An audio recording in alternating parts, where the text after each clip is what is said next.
من يهده الله فلا مضل له ومن يضلل فلا هادي له وأشهد أن محمدا عبده ورسوله يا أيها الذين آمنوا اتقوا الله حق تقاته ولا تموتن إلا وأنتم مسلمون يا أيها الناس اتقوا ربكم الذي خلقكم من نفس واحدة وخلق منها زوجها وبث منهما رجالا كثيرا ونساء واتقوا الله الذي تساءلون به والأرحام إن الله كان عليكم رقيبا يا أيها الذين آمنوا اتقوا الله وقولوا قولا سديدا يصلح لكم أعمالكم ويغفر لكم ذنوبكم ومن يطع الله ورسوله فقد فاز فوزا عظيما اللهم صل على محمد وعلى آل محمد كما صليت على إبراهيم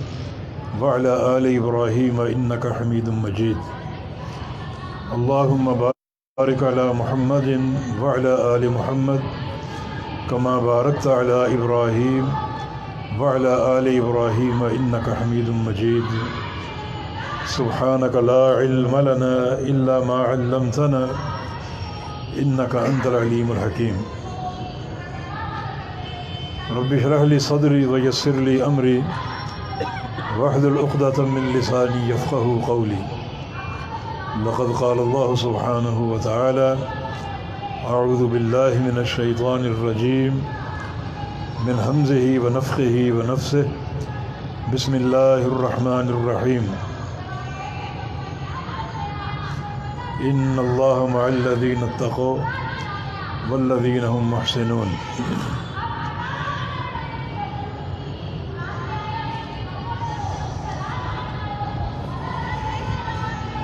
سب سے پہلے آپ کے لیے استقامت اور خیر کی دعا ہے کہ جو پروگرام آپ لے کر اٹھے ہیں اللہ تعالیٰ اسے بابرکت بنائے، اللہ تعالیٰ اس میں خیر اور سعادت عطا فرما دے اور اللہ تعالیٰ آپ سب کو استقامت دے، اور جو اللہ کی رضا کے لیے پروگرام شروع کیا ہے اللہ تعالیٰ اسے جلد از جلد پایہ تکمیل تک پہنچا دے۔ اس کے بعد آپ سب کا شکر گزار ہوں کہ مجھ ناچیز کو آپ نے اپنے اس تاسیسی پروگرام میں شامل کیا۔ شامل کرنے کا معنی یہ ہے کہ ابھی آپ کی ایک سوچ جاری اور قائم ہے کہ اس علاقے میں ایک مسجد بنے تاکہ توحید و سنت کی دعوت کا آغاز ہو سکے، اور جو ساتھی ابتدائی مراحل میں اس قافلے میں شامل ہوتے ہیں یقیناً انہیں سبقت کا اجر ملتا ہے، والسابقون السابقون، انہیں سبقت کا اجر ملتا ہے، اور کسی بھی نیک کام میں سبقت جو ہے یہ ایک عظیم شرف کا باعث ہوتی ہے۔ تو ان ابتدائی مراحل میں اس درس کے ذریعے ایک حصہ میرا بھی آپ نے شامل کروا لیا، اور یہ کوشش رہے گی کہ انشاءاللہ اختتامی مراحل تک ہم ساتھ چلیں گے اللہ کی توفیق سے، اور کوشش بھی ہوگی، جدوجہد بھی ہوگی، دعائیں بھی ہوگی کہ اللہ تعالیٰ یہاں اپنا گھر بنانے کی توفیق عطا فرما دے، اور ان بندوں میں شامل فرما لے جنہیں واقعتاً سبقت کا شرف حاصل ہوتا ہے۔ والسابقون السابقون اولئک المقربون، یہی بڑے مقرب لوگ ہیں جن کو کسی بھی نیک کام میں سبقت کا شرف مل جائے۔ والسابقون السابقون، اس کا ایک معنی بعض مفسرین نے یہ کیا ہے والسابقون فی الدنیا ہم السابقون یوم القیامہ، کہ جو لوگ دنیا میں کسی بھی نیک کام میں سبقت اختیار کرتے ہیں اور پہل کرتے ہیں، قیامت کے دن وہ لوگ ہر خیر میں سبقت پا جائیں گے، جنت کے داخلے میں، اللہ کی رضا میں، حساب و کتاب میں کامیابی میں اللہ تعالیٰ انہیں سبقت کا شرف عطا فرما دے۔ علامہ ابن قیم رحمہ اللہ نے یہ سبقت کے حوالے سے بڑے عمدہ نکات بیان کیے ہیں۔ اس میں ایک نکتہ بلال حبشی رضی اللہ عنہ کے بارے میں انہوں نے ایک حدیث ذکر کی ہے۔ جب نبی علیہ السلام معراج سے لوٹے تو آپ نے بلال سے کہا کہ یا بلال بما سبقتنی فی الجنہ، تم جنت میں مجھ سے آگے کیسے؟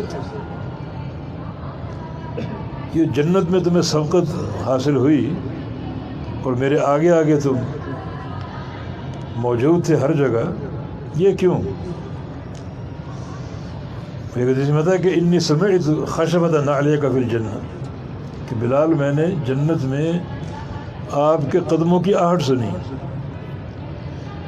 آپ چلتے زمین پر ہیں اور آپ کے قدموں کی دھمک جنت میں گونجتی۔ بما سبقتنی الی الجنہ، تم جنت میں میرے آگے کیسے؟ ابن قیم فرماتے ہیں کہ ایک امتی نبی سے آگے نہیں ہو سکتا،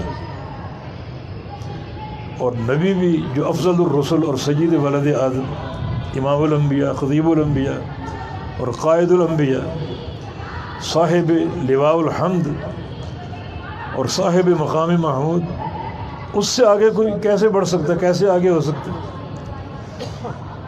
تو فرماتے ہیں اصل معنی اس کا یہ ہے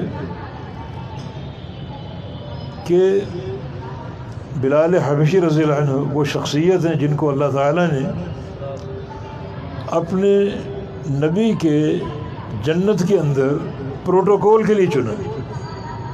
جیسے ایک بادشاہ نکلتا ہے تو اس سے آگے ایک سالار ہوتا ہے، کوئی فوجی ہو یا کوئی بھی، وہ اس سے آگے آگے چلتا ہے۔ یہ بادشاہ کی ہیبت اور جو اس کا ایک مقام ہے وہ لوگوں کے دلوں میں باور کرنے کی علامت ہوتی ہے۔ اگر بادشاہ اکیلا چل پھر رہا ہے تو وہ اس کی ہیبت نہیں ہوگی، اس کے آگے لوگ ہوں، اس کے پیچھے لوگ ہوں، ایک قافلے کی شکل ہو، اور ہونی چاہیے اگر وہ بادشاہ واقعتاً اس بادشاہت کے منصب کے اہل ہے، کیونکہ اس کی ذات کی ہیبت اس کے قول کی ہیبت کی دلیل۔ کچھ لوگ اس پر اعتراض کرتے ہیں، اعتراض اگر کلفت کی حد تک ہو بادشاہ کا یہ اقدام تو واقعی وہ تکلیف دہ ہے اور جائز نہیں ہے، لیکن کچھ لوگوں کا ہم رکاب ہونا ضروری ہے۔ اس کی ہیبت اس کے قانون کی ہیبت ہوگی، اس کی بات کی ہیبت ہوگی۔ تو جنت میں رسول اللہ صلی اللہ علیہ وسلم جہاں بھی نکلیں گے اللہ تعالیٰ بلال حبشی کو یہ شرف دے گا کہ وہ آگے آگے ہوں گے اللہ کے پیغمبر کی تکریم کے لیے، اللہ کے پیارے پیغمبر کی تعظیم کے لیے اور ان کے پروٹوکول کے لیے۔ پھر ایک اور سوال اٹھاتے ہیں کہ یہ مقام بلال کو کیوں ملا؟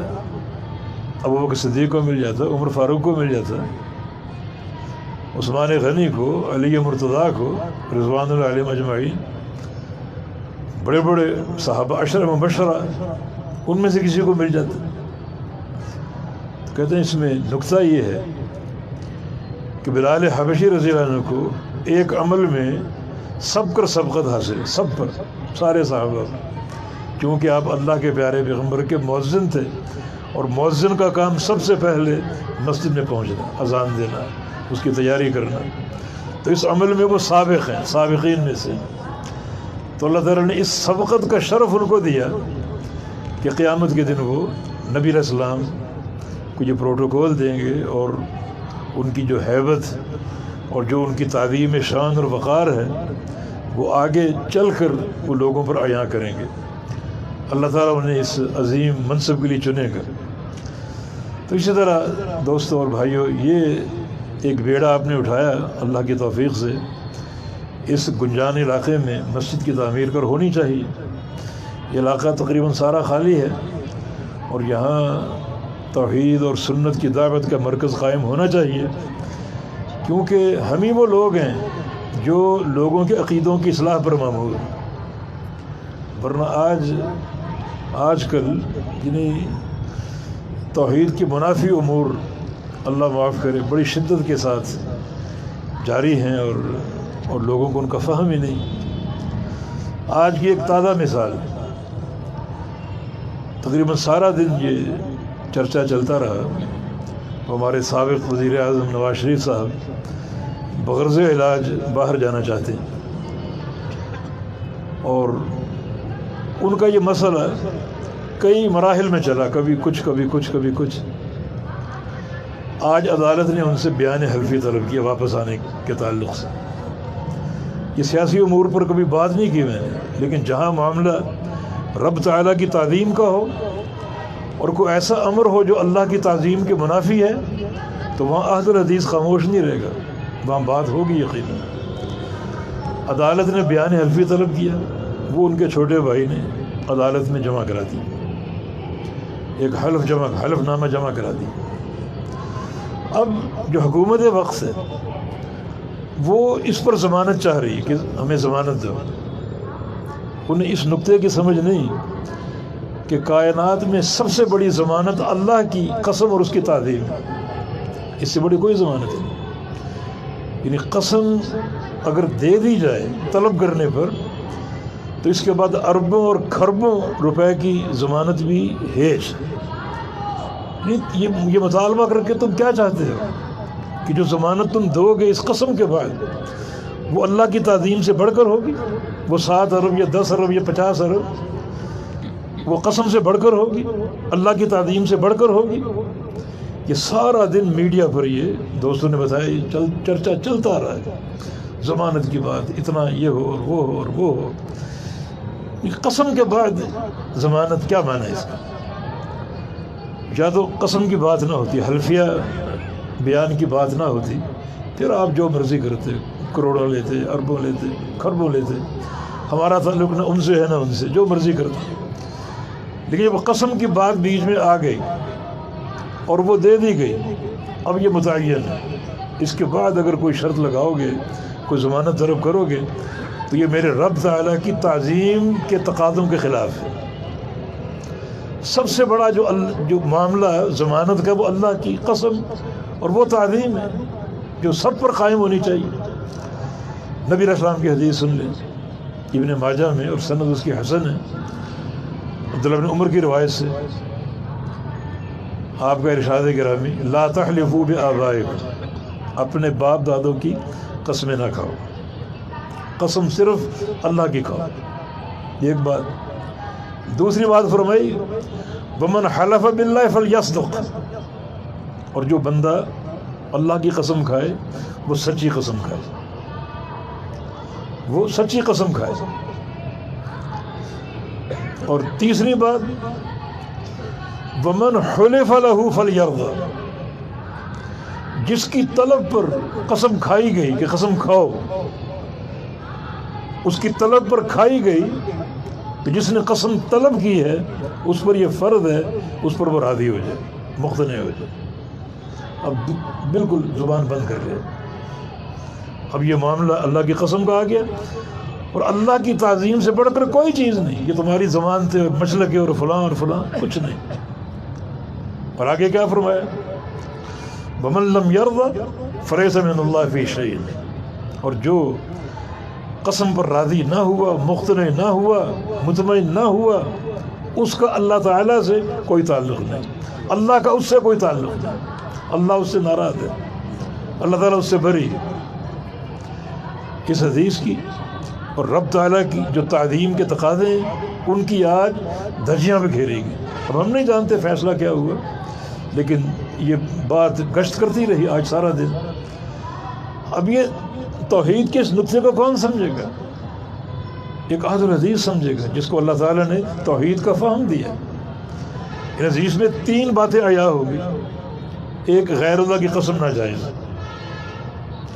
اپنے باپ کی قسم کا، اپنی ماں کی قسم کا، میرے سر کی قسم کا، اپنی اولاد کی قسم، سب ناجائز. دوسرا، قسم کھانے والا سچی قسم کھائے. اگر وہ قسم کھا رہا ہے اور اسے معلوم ہے کہ جھوٹی قسم ہے، یہ اسے معلوم ہے کہ میں جھوٹ بول رہا ہوں، یہ اسے معلوم ہے کہ یہ بات میں نہیں کروں گا، یہ ایک خانہ پوری کی وقت کی تاکہ وقت گزر جائے، اب اس کا معاملہ اللہ کے سپرد ہے، اللہ اس سے نمٹے گا، وہ اللہ کے عذاب کا نشانہ ہے. جس نے قسم طلب کی اور اس کی طلب پر قسم کھا لی گئی، اور وہ اس پر راضی نہیں، مزید ضمانت دو، یہ کرو وہ کرو، جبکہ دوسرا بندہ تیسرا بندہ ضمانت کے تقاضے کر رہے، شرائط لگا رہے، تو اب اس کا معاملہ اللہ کے سپرد ہے، اللہ تعالیٰ اس سے بھی نمٹے گا کہ تم یہ بات کیوں کر رہے ہو۔ جب میری ذات بیچ میں آ گئی، میری قسم کھا لی گئی، تو اس قسم کی تعظیم کا کیا تقاضا ہے؟ اور صاف کتنا بڑی وعید ہے کہ اللہ تعالیٰ کو اس سے کوئی تعلق نہیں، اللہ اس سے بری، کون سمجھائے گا یہ توحید کے جو مخفی گوشے ہیں جو عامت الناس پر اجاگر نہیں ہو رہے، کون ان کو اجاگر کرے گا؟ یہ ضرورت ہے گلی گلی مسجد اہل حدیث کی تعمیر، جہاں ممبر خالص توحید بیان کرے، قال اللہ اور قال رسول کی صدائیں گونجیں، اور مصلی سے مسنون نماز پڑھائی جائے۔ یہ چیزیں احوال کو سنوارنے کی بنیاد ہے۔ اللہ تعالیٰ کیا فرماتا ہے؟ وَاسْتَعِينُوا بِالصَّبْرِ وَالصَّلَاةِ، میری مدد لے لو، اللہ فرما رہا ہے، اللہ میری مدد لے لو، صبر کر کے اور نماز پڑھ کے۔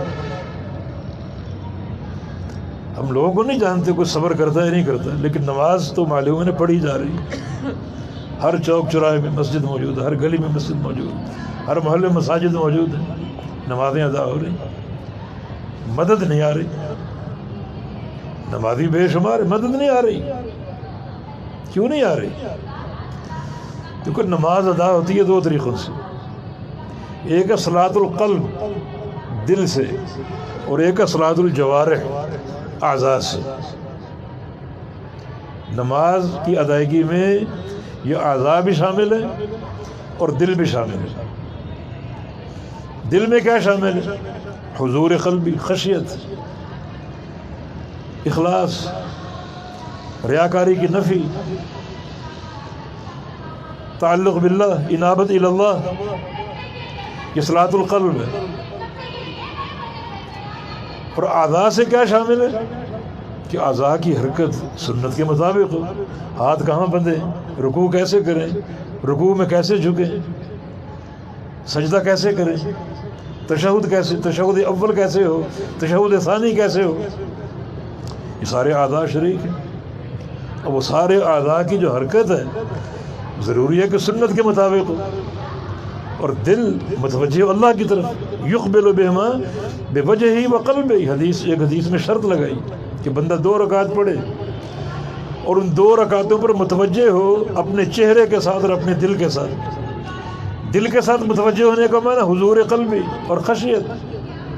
کان رسول صلی اللہ علیہ وسلم یصلی وفی صدری عزیز کعزیز المرجل من البکاء، اللہ کے پیغمبر نماز پڑھا کرتے اور آپ کے سینے سے رونے کی یوں آواز آتی جیسے چولہے پر ہنڈیا جوش مار رہی، ہنڈیا کا پانی جوش مار رہا۔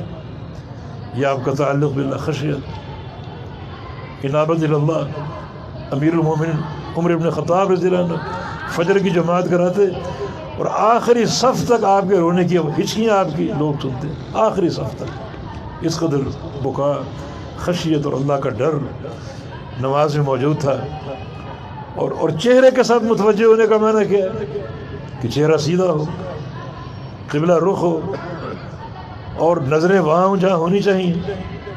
کہاں ہونی چاہیے؟ پوری نماز میں نظریں جو ہیں وہ سجدے کی جگہ ہوں جہاں پیشانی ٹیکتی۔ علاوہ تشہد کی، تشہد میں اللہ کے پیارے پیغمبر کی سنت لا یجاوز بصرہ اصبعہ، کہ آپ کی جو نگاہ ہے وہ انگلی سے آگے نہیں بڑھتی تھی، پیچھے پیچھے، اور باقی پوری نماز میں سجدے کے مقام پر آپ کی نظر ہو۔ وہ کچھ لوگوں نے نیا دین بھی نکالا ہے نا، وہ شمائم امدادیہ اور ملفوظات، وہ کہتے ہیں حضور قلبی پیدا کرنے کے لیے مجھ سے تو ممکن نہیں وہ ایسا کرنا، یعنی کہاں دیکھو اتنا نظر جھکا کر، اور جب رکوع کرو تو نظر آپ کی وہ پاؤں کی ایڑیوں کی طرف ہو، اتنی جھک جاؤ، اتنا جھک۔ یہ ایک نیا دین ہے، یہ ایک نیا دین ہے، اس کا اس شریعت مطہرہ سے کوئی تعلق نہیں ہے جو اللہ کے پیغمبر لے کر آئے۔ یہ نماز کہ مجھ سے مدد لے لو. آج ہماری حالت دیگر کو ہے. ہم مقروض بھی ہیں، مسکین بھی ہیں، غریب بھی ہیں. ہر شخص کاروبار کا شکوہ بھی کر رہے ہیں. لوگ باہر منتقل ہو رہے ہیں، لوگ چھپتے پھر رہے ہیں. تو اللہ تعالیٰ فرما رہے میری مدد لے لو. میری طرف کیوں نہیں متوجہ ہوتے؟ میں مدد کرنے کے لیے تیار ہوں، لیکن کیسے؟ بالصبر والصلاۃ، صبر کر کے اور نماز پڑھ کے. تو نماز تو پڑھی جا رہی، مدد نہیں آ رہی. ابھی کروڑوں افراد نے حج نہیں کیا، لاکھوں افراد نے. ہر سال کروڑ لوگ دنیا کے گوشے گوشے سے بیت اللہ میں حاضری نہیں دیتے، نمازیں نہیں پڑھتے. تو مدد کہاں ہے؟ مدد کیوں نہیں آ رہی؟ فائدہ تو موجود ہے. واستعینوا بالصبر والصلاۃ. معلوم ہوتا ہے کہ کہیں نہ کہیں جھول ہے، کمی ہے ہماری نمازوں میں. اگر ہم مسنون طریقے سے نماز پڑھیں، اللہ کے پیارے پیغمبر کی سنت کے مطابق، صلو کما رأیتمونی اصلی، اور پھر جو حضور قلبی کے تقاضے ہیں وہ بھی پورے کریں. یعنی صلاۃ القلب بھی ہو اور صلاۃ الاعضاء بھی ہو تو اللہ کی مدد آئے گی. مگر اکثریت، جیسے کہ حدیث بھی نبی علیہ السلام کی موجود ہے، رب مصلی لا خلاق لہ، کہ قرب قیامت اکثر نمازی وہ ہوں گے جنہیں ان کی نماز کا اجر نہیں ملے گا. اکثریت ان نمازیوں کی جنہیں نماز کا اجر نہیں ملے گا. اب اکثریت کن کی ہے، نمازی ان کی کیسی ہیں، لمحہ فکری ہے یہ. اس لیے میں عرض کر رہا ہوں کہ مساجد اہل حدیث تعمیر ہونا ہر جگہ، ہر محلے، ہر مقام پر اس لیے بھی ضروری ہے تاکہ ممبر سے توحید خالص بیان ہو، لوگوں کے امراض کی تشخیص ہو اور ان کی اصلاح ہو، خالص اللہ کے پیغمبر کی سنت کا درس ہو، اور وہ سنت جو ہے نبی علیہ السلام کی احادیث جو ہیں وہ لوگوں کے امراض کی تشخیص بھی کریں اور ان کا علاج بھی. اور محراب سے صحیح نماز ادا ہو اور صحیح نماز کی تعلیم اور تلقین ہو. یہ وقت کے امام کی ضرورت ہے، اس پر یہ فرض ہے کہ اپنی جو مسجد کے نمازی ہیں ان کی نمازوں کو سیدھا کرے، ان کی نمازوں کو چیک کرے، تاکہ ہر مسجد میں، ہر محلے میں اللہ کے پیارے پیغمبر کی سنت کے مطابق نماز ادا ہو اور اللہ کی مدد آ جائے. واستعینوا بالصبر والصلاۃ. اگر نماز صحیح ہو اللہ کی مدد فوری آتی، تاخیر نہیں ہوتی. بنی اسرائیل کے زاہد کا قصہ آپ سنتے رہتے ہیں. بہت بڑا عابد اور زاہد جریج، بہت بڑا عابد اور زاہد، ایک اپنی بستی میں کٹیا بنا کر اس میں بیٹھتا، لوگوں کو وعظ بھی کرتا، اللہ تعالیٰ کی عبادت کرتا، اور لوگ اس کی نصیحتوں سے بڑا تنگ بھی تھے. اس بستی میں ایک عورت جو شادی شدہ نہیں تھی بلکہ فاحشہ تھی، اس کے یہاں بچہ پیدا ہوا، اور اس عورت نے سوچا کہ یہ جریج کو بدنام کرنے اور اس سے پیچھے چھڑانے کا موقع ہے. لوگوں نے پوچھا، ملامت کی کہ بچہ کہاں سے آ گیا؟ کہا یہ جریج کا. اب لوگ اس پر پل پڑے، مارا بھی، کٹیا بھی گرا دی کہ بڑا تم پارسا بنتے ہو، عابد اور زاہد بنتے ہو، اور یہ تمہارا کردار، یہ تمہارا کردار. پوری بستی جمع ہے، سارے لوگ جمع ہیں، اور جریج کے ساتھ یہ سلوک ہو رہا ہے. اس نے کہا کہ بچہ کہاں ہے؟ وہ لاؤ میرے پاس. بچے کو لایا گیا، 2 رکعت نماز پڑھی. یہ صلی رکعتیں، اللہ کی مدد آ رہی. واستعینوا بالصبر والصلاۃ، 2 رکعت نماز پڑھی، اور اللہ نے ایسی مدد کی کہ دنیا سوچ ہی نہیں سکتی ایسی مدد ہو سکتی. وہ جو بچہ شیر خوار پہلے دن کا اپنی گود میں اس کو بٹھا لی اور کہا کہ بیٹا تیرا باپ کون ہے؟ من ابو کا، تیرا باپ کون ہے؟ اب یہ بچہ بات کر سکتا ہے، کوئی اشارہ کر سکتا ہے، کوئی سمجھ سکتا ہے؟ نہ کوئی شعور ہے، نہ کوئی گویائی کی قوت ہے، نہ کوئی فہم ہے. تیرا باپ کون ہے؟ سامنے وہ فنکار کھڑا تھا، وہ چوراہا اس قوم کا، دیکھ رہا تھا یہ منظر سارا. بیٹے نے اس کی طرف اشارہ کیا کہ وہ فلان الراعی، وہ جو چرواہا سامنے کھڑا ہے وہ میرا باپ ہے، وہ میرا باپ ہے۔ پوری بستی، پوری قوم نے دیکھا ایک بچہ پہلے دن کا، اور اس کی قوت گویائی، اس کا نطق، یہ توفیق کس نے دی؟ اللہ تعالی۔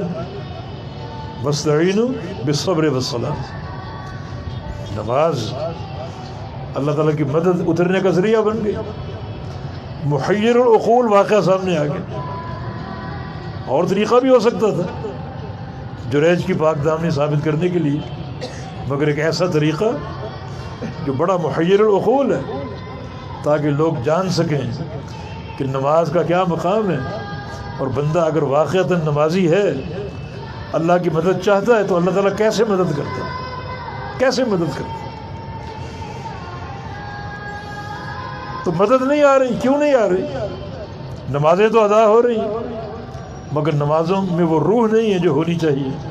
وہ روح کیا ہے کہ نمازوں کا ظاہر اللہ کے پیارے پیغمبر کی سنت کے مطابق ہو، اور باطن حضور قلبی کے ساتھ، دل میں خشیت ہو، ریاکاری نہ ہو، اخلاص ہو، دکھاوا نہ ہو۔ تو یہ نماز جس میں یہ روح شامل ہو جائے، یقیناً اللہ کی مدد آئے گی۔ تو یہ ضرورت ہے اس معاشرے کی، اس پوری قوم کی۔ اللہ تعالیٰ ناراض ہے، اس کو راضی کرنا، اس کو خوش کرنا، اس کی مدد کو حاصل کرنا یقیناً ایسے ہی ممکن۔ ابھی آپ نے تلاوت سنی، ان اللہ مع الذین اتقوا والذین هم محسنون۔ میں دو قسم کے بندوں کے ساتھ ہوں، اللہ فرما رہا ہے۔ ایک ان بندوں کے ساتھ جو تقوی اختیار کرتے ہیں، متقی، پرہیزگار، جو متقی ہیں۔ تقوی کیا ہے؟ اس کا ایک سیدھا سادہ معنی یہ ہے کہ نبی علیہ السلام نے جو کچھ دیا اسے اختیار کر کے، اور جس چیز سے روکا اس سے باز رہ کر اللہ سے ڈرا جائے، اس کا تقوی اختیار کیا جائے۔ یعنی بفعل الاوامر و ترک المعاصی، جو اوامر ہیں فما اتاکم الرسول فخذوہ، انہیں پکڑ لو، ان کو اختیار کر لو۔ وما نہاکم عنہ فانتہوا، اور جس چیز سے روکا اس سے باز آ جائے۔ یہ حقیقت تقوی، یہ حقیقت تقوی۔ اور تقوی کی ایک تعریف ایک حدیث سے آپ کشید کر سکتے ہیں، ایک حدیث سے ماخوذ ہو سکتی ہے۔ وہ جو 3 صحابہ کا قصہ جو نبی علیہ السلام کا قیام اللیل معلوم کرنے آئے، انہیں بتایا گیا تو انہوں نے اس کو کم سمجھا، حدیث معروف ہے۔ پھر تینوں نے ایک ایک ارادہ کیا۔ ایک نے کہا کہ اما انا فاصلی ولا ارقد، آج کے بعد میں پوری رات جاگا کروں گا، سوؤں گا نہیں، پوری رات ایک لحظہ نہیں سوؤں گا۔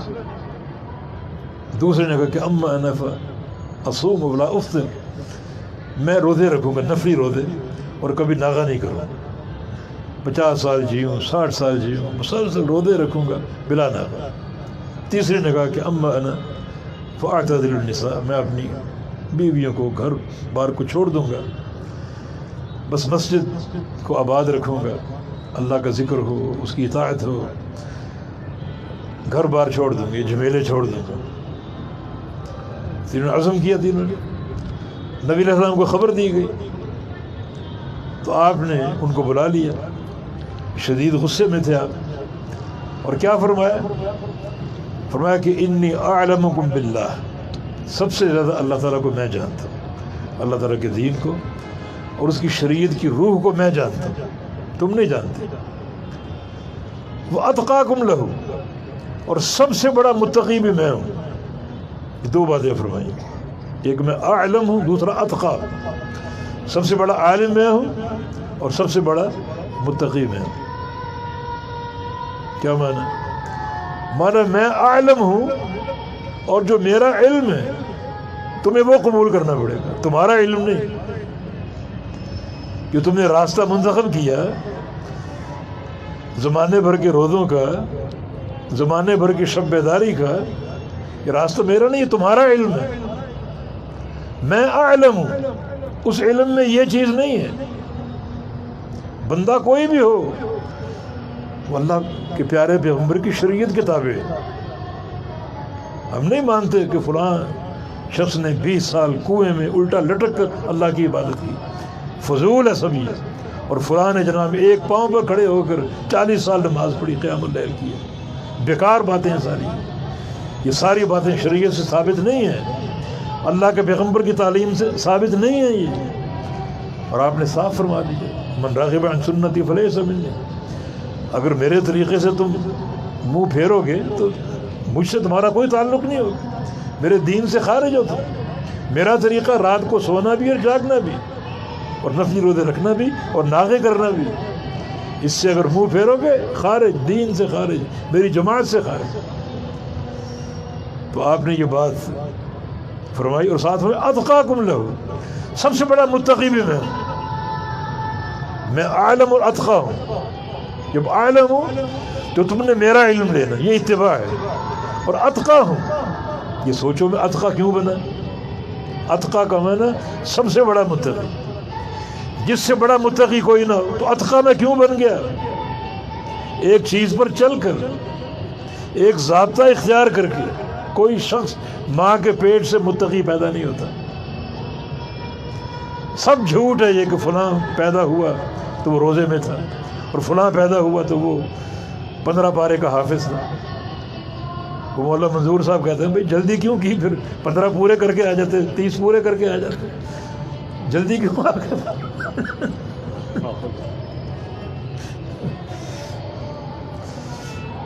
تو اتقا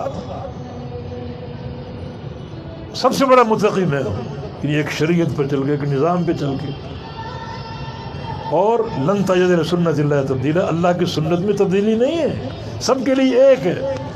جس چیز پر چل کر میں اتقا بنا، اسی پہ تم چلو گے تو متقی بنو گے۔ راستہ جدا کرو گے تو اللہ کی سنت اور طریقے میں تبدیلی نہیں ہے۔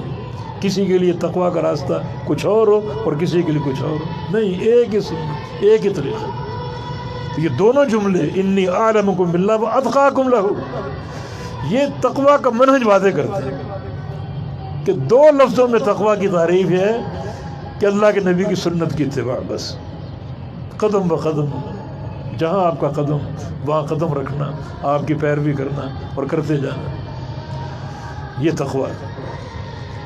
تو ان اللہ مع الذین اتقوا، اللہ تعالیٰ ساتھ ہے ان لوگوں کے، ان بندوں کے جو متقی ہیں۔ یہ معیت نصرت، معیت رحمت، اپنی رحمت کے ساتھ، اپنی مدد کے ساتھ، اپنی تائید کے ساتھ، اپنے فضل کے ساتھ، اپنے احسان کے ساتھ، ایک معیت عامہ، اللہ سب کے ساتھ ہے۔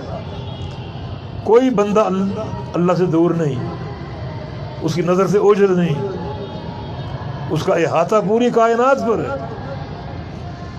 لیکن یہ معیت خاصہ ہے، یہ خاص قسم کی معیت اور خاص قسم کا ساتھ کہ اللہ کا ساتھ متقین کے ساتھ، یہ نصرت کی، مدد کی، محبت کی، فضل کی، احسان کی اور رحمت کی معیت ہے،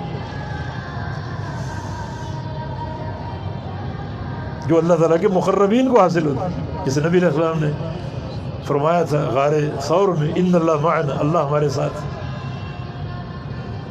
غار کے اندر آپ ہیں، غار کے دھانے پر ابو جہل کھڑا ہے، کوئی 2-3 فٹ کا فاصلہ ہو، لیکن اللہ ہمارے ساتھ۔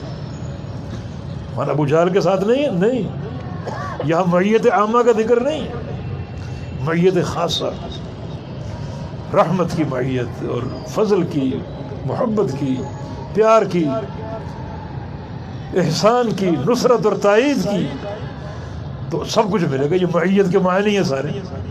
اللہ تعالیٰ متقین کے ساتھ ہے، معنی نصرت کے ساتھ، تائید کے ساتھ، روزی کی فراخی کے ساتھ، رحمت کے ساتھ، فضل کے ساتھ، احسان عام کے ساتھ، ساتھ ہے۔ یہ ساتھ حاصل ہو سکتا ہے، لیکن یہ تقویٰ کے رہنے میں نہیں، اور تقویٰ امام الانبیاء کی اتباع کا نام۔ اور والذین هم محسنون، اللہ تعالیٰ ان کے بھی ساتھ ہے جو محسن ہے، محسن کا معنی اچھا کرنے والے، احسان کرنے والے۔ ایک احسان عبادت کا ہے، ان تعبد اللہ کأنک تراہ فإن لم تکن تراہ فإنہ یراک۔ جبریل امین نے پوچھا تھا احسان کیا ہے، تو نبی علیہ السلام نے فرمایا کہ احسان یہ ہے کہ اللہ کی عبادت کرو وہ اس کو تم دیکھ رہے ہو، اور اگر یہ اسٹیج نہ ہو تو یہ ضرور ہو کہ اللہ تمہیں دیکھ رہا ہے۔ یہ احسان عبادت ہے، اور یہ منزل سب سے اونچی، ایمان سے بھی، اسلام سے بھی۔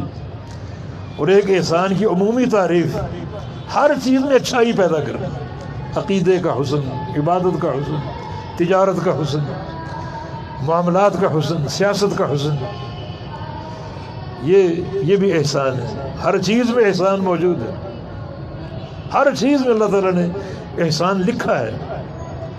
اچھائی ہر چیز میں پیدا کرو، اور اس احسان کا منبع جو ہے، خزانہ، وہ پیغمبر علیہ السلام کا طریقہ اور آپ کی سنت، یعنی ہر چیز پر نافذ کر دو اللہ کے نبی کی سنت کو، یہ اس عمل کا احسان ہے۔ عبادت سنت کے مطابق ہو، یہ عبادت کا احسان ہے۔ روزہ سنت کے مطابق ہو، روزے کا احسان ہے۔ تجارت سنت کے مطابق ہو، آپ کے طریقے اور نظام کے مطابق ہو، یہ تجارت کا احسان ہے۔ سیاست آپ کے طریقے کے مطابق ہو، یہ سیاست کا احسان ہے۔ والذین هم محسنون، احسان کرنے والے۔ اور یہ شریعت کی بڑی وسعت اور سماحت ہے کہ احسان چاہے چھوٹا ہو ذرے کے برابر، چاہے بڑا ہو پہاڑ کے برابر، اللہ تعالیٰ ضائع نہیں کرے گا، ضائع نہیں کرے گا بالکل۔ سورہ زلزال، اس کے جو آخری دو آیتیں ہیں، بڑی عظیم بشارت ہیں، وہ بڑی عظیم بشارت۔ فمن يعمل مثقال ذرة خيرا يره ومن يعمل مثقال ذرة شرا يره۔ عظیم بشارت بھی اور وعید بھی۔ ایک ذرے کے برابر خیر کرو گے، احسان کرو گے، قیامت کے دن دیکھ لو گے، ضائع نہیں ہوگا۔ اور ایک ذرے کے برابر برائی کرو گے، اسے بھی دیکھ لو گے، وہ بھی ضائع نہیں ہوگا۔ ذرے کی تعریف کیا ہے؟ ذرہ اس شے کو کہتے ہیں جس سے چھوٹی کوئی چیز نہ ہو، وہ ذرہ ہے۔ مانا سب سے چھوٹا، اب اس کی کیا مقدار ہو،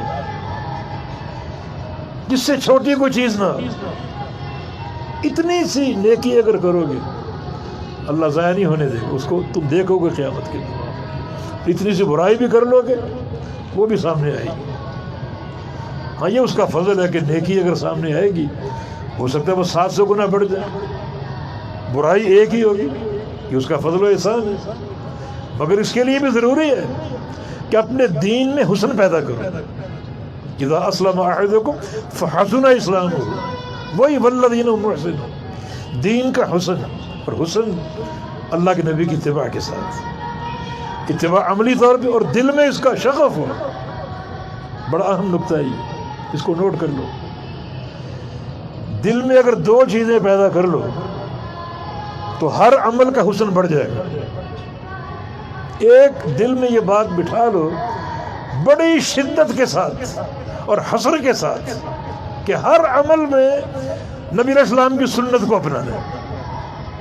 عملی کوتاہی ہو جائے وہ الگ چیز ہے، لیکن دل میں یہ بات جما لو، اچھی طرح قائم کر لو، راسخ کر لو۔ اس کا اجر جب عمل کرو گے اس جذبے کے ساتھ، اس کا ثواب تو ملے گا ہی، مگر اس جذبے کا الگ اجر آپ کو ملے گا۔ دوسرا، اسی شد و مد کے ساتھ دل میں یہ بات بھی بٹھا لو، جما لو اور راسخ کر لو کہ نبی علیہ السلام کی سنت کے خلاف جو راستہ ہے بدعت کا، اس سے شدید نفرت، اس کا بھی اجر، اس کا بھی اجر۔ اب کوئی عمل کرو، تین چیزیں کار فرما ہو۔ ایک، وہ عمل سنت کے مطابق ہو، اس کا اجر ملے گا۔ دوسرا، جو آپ کے دل میں سنت کا ذوق اور شوق ہے، سنت کی محبت ہے، اس کا اجر ملے گا۔ اور تیسرا، اسی کے مقابلے میں بدعت سے نفرت ہے، اس کا بھی اجر ملے گا۔ یہ جو نیکیاں بڑھتی ہیں 700 گنا اور کتنے گنا، واللہ یضاعف لمن یشاء، اللہ اس سے بھی زیادہ بڑھا سکتا ہے، لیکن یہ جو بڑھوتری ہے یہ اندر کے جذبات کے ساتھ بھی، اندر کے جذبات، سچ بولو اس کا اجر، سچائی سے محبت اندر ہو اس کا اجر، جھوٹ سے نفرت ہو اس کا اجر، ایک اللہ کی عبادت کرو اس کا اجر، توحید کی محبت کوٹ کوٹ کے بھری ہو اس کا اجر، اور اس کے مقابلے میں شرک کی نفرت اسی ایک شدید غیرت کے ساتھ اندر موجود اس کا اجر۔ تو ایک مومن بندے کے لیے تو ہر وقت موسم بہار ہے، پر بہار ہے، وہ اجر و ثواب کے خزانے لوٹ سکتا ہے اللہ تعالیٰ سے۔ اور یہ دین کی وسعت اور سماحت کہ ذرے کے برابر، ذرہ کیا ہے جس سے چھوٹی کوئی چیز نہ ہو، ذرے کے برابر اگر نیکی کرو گے قیامت کے دن اس کو دیکھو گے، اور اگر یہ سارے جذبات موجود ہیں تو واللہ یضاعف لمن یشاء، وہ ایک نیکی 700 گنا بڑھ سکتی ہے، اس سے بھی زیادہ اللہ چاہے تو بڑھا سکتا ہے۔ اور ذرے کے برابر اگر کوئی گناہ ہوگا وہ بھی دیکھو گے، ہاں گناہ ایک ہی ہوگا۔ یہ شریعت کی ایک سماحت اور ایک وسعت ہمیں حاصل ہوئی۔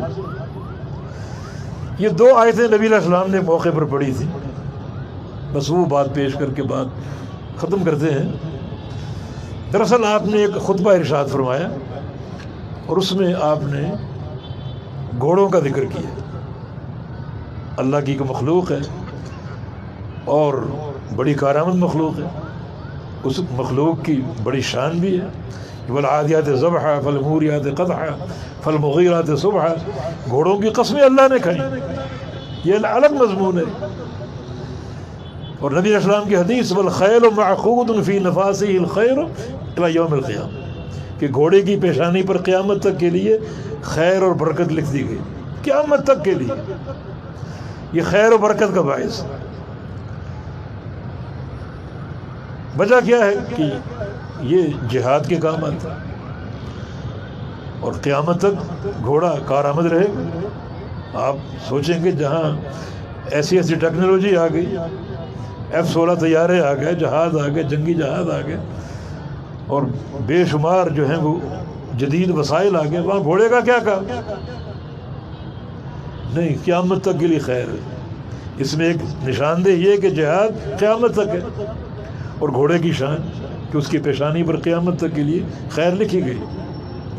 اس کا مشاہدہ ہم نے بھی ایک بار افغانستان میں کیا۔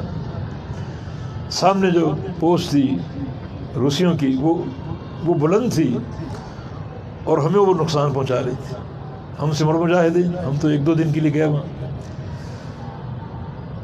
ضروری تھا کہ ان کے مقابلے میں ہم بھی اور بلندی پر جائیں، اور وہاں یہ جو ہاون توپیں پہنچانی ضروری تھی، کیونکہ دشمن پہاڑ پر تو تھا مگر پہاڑ کی آڑ میں تھا۔ اب گولا ماریں گے تو سامنے لگے گا، وہ پہاڑ کی کو کراس کر کے تو نہیں، لیکن ہاون توپ جو ہے اس کا گولا یوں سیدھا جاتا اور پھر ایسے گرتا۔ یہ ضرورت تھی اس کو کیسے پہنچائیں، اتنی اونچی چوٹی پر۔ گاڑیاں فیل ہو گئیں، وسائل ناکام ہو گئے۔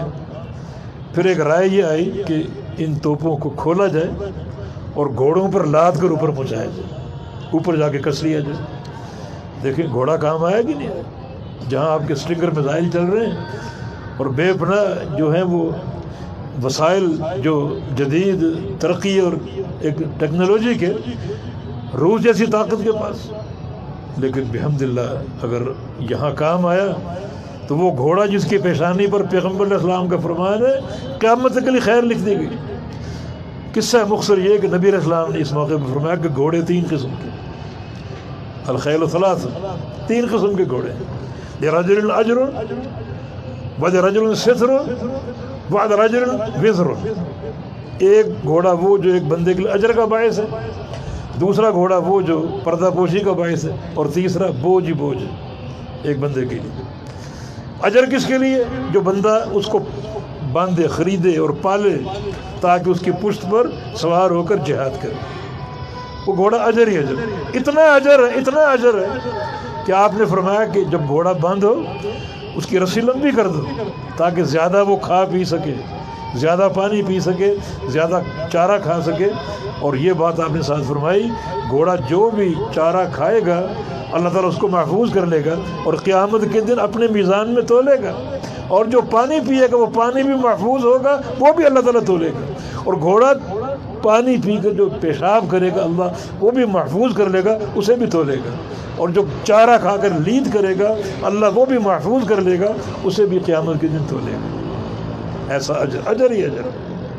دوسرا ستر، ایک غریب بندہ ہے، گھوڑا موجود اس کے پاس، اس پر وہ لوگوں کا سامان منتقل کرتا ہے، یا کوئی وکٹوریا بنا لی اور لوگوں کی سواریاں منتقل کر رہا ہے تاکہ اس کے بچوں کا پیٹ پل جائے، اس کی ایک پردہ پوشی، ستر ہے. تیسرا گھوڑا جو ہے وہ بوجھ ہی بوجھ ہے، گناہ ہی گناہ ہے. جو بندہ خریدے فخر کے لیے، ریا کے لیے، اور ریس اور شرطوں کے لیے اور جوئے کے لیے، یہ بوجھ ہی بوجھ ہے. ایک صحابہ سارے اجر کے حریص تھے. وہ کھڑا ہو گیا، یا رسول اللہ صلی اللہ علیہ وسلم میرے پاس گھوڑا نہیں ہے، گدھا ہے. تو یہ فضائل گدھے کے بھی ہیں، یہ اجر کے حریص کہ یہ تو فضائل وہ لے گئے جن کے پاس گھوڑے ہیں. ہم غریب کیا کریں، ہمارا تو گھوڑا نہیں، گدھا ہے. تو یہ فضائل گدھے کے بھی ہیں. فرمایا کہ ما انزل اللہ فیہ شیء، گدھے کے بارے میں اللہ نے مجھ پر کوئی وحی نہیں اتاری. میں تو ناطق وحی ہوں نا، وحی کے بغیر بات نہیں کرتا. اللہ تعالیٰ نے گدھے کے بارے میں کوئی وحی نہیں اتاری. الا هذه الآیہ، الفاظ الجامعہ کے الفاظ بھی ہیں سوائے اس آیت مبارکہ کے جو منفرد ہے اور بڑی جامع. یہ دو آیتیں آپ نے پڑھی، من یعمل مثقال ذرۃ خیرا یرہ ومن یعمل مثقال ذرۃ شرا یرہ. اب آپ کے پاس گدھا ہے تو گدھے کے ساتھ اگر کوئی بھلائی کرو گے چاہے وہ ایک ذرے کے برابر ہو اس کا اجر ملے گا، اور گدھے پر کوئی ظلم کرو گے چاہے وہ ایک ذرے کے برابر ہو اس کا گناہ ملے گا. اور اس سے استنباط کر کے ہم یہ بات کہتے ہیں کہ گدھا تو ایک مخلوق ہے. مخلوق ہے، کیسی مخلوق ہے سب جانتے ہیں کہ اس کا کوئی وقار یا کوئی معاشرے میں کوئی احترام ہے. گو بعض گدھے انسانوں سے اچھے ہیں. وہ کسی مفکر نے کہا ہے کسی گدھے کے انسان پیدا نہیں ہوا کبھی، مگر بہت سے انسان ایسے ہیں جن کے یہاں گدھے پیدا ہوتے ہیں. تو یہ گدھا بڑھ گیا نا پھر.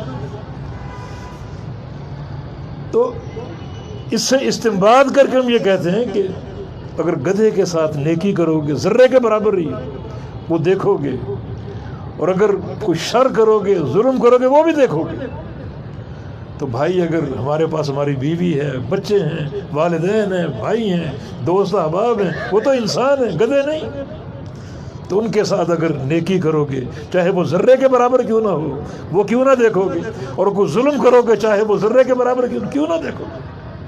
اگر یہ آیات سامنے ہوں جو گدھے کے تعلق سے فرمائی گئی، جو نبی علیہ السلام کی حدیث ہے، تو اس کے بعد کوئی شخص اپنی گھر والی پر، اپنے بچوں پر کوئی ظلم کر سکتا ہے، اپنے ماں باپ پر کوئی ظلم کر سکتا ہے؟